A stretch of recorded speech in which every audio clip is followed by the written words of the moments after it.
Sir ESMA, COPD, सांस की किसी बीमारी को कंफर्म करने के लिए कौन से टेस्ट हैं? तो ये मोस्टली डिपेंड करता है कि कौन सी बीमारी है, लेकिन अगर एस्मा, सीओपीडी वगैरह की बात करें तो इनको कहा जाता है ऑब्स्ट्रक्टिव एयरवे डिजीज़। बाकी बीमारियों की तरह इन बीमारियों में भी मरीज़ की हिस्ट्री लेना, मरीज़ का मुआयना करना इम्पॉर्टेंट है।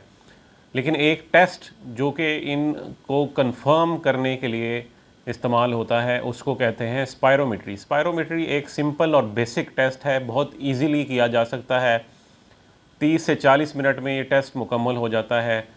इसमें कंप्यूटराइज तरीके से ये जांचा जाता है कि सांस की नालियों में कोई रुकावट तो नहीं है, और अगर वो रुकावट है तो वो कितनी शदीद है, और अगर रुकावट है तो क्या वो नेबुलाइज करने के बाद इम्प्रूव होती है, जो कि ज़्यादा सजेस्ट करता है कि अस्थमा का मसला है, और उसी बेसिस पे इन्हेलर्स या बाकी मेडिसिन प्रिस्क्राइब की जाती हैं। तो स्पायरोमेट्री एक सिंपल टेस्ट है।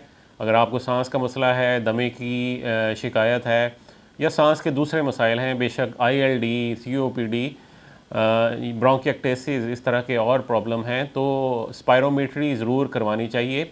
उससे एक तो डायग्नोसिस में हेल्प मिलती है, दूसरा जो बीमारी है उसको मॉनिटर करने में भी मदद मिलती है कि बीमारी बढ़ रही है या कंट्रोल में है या बेहतर हो रही है।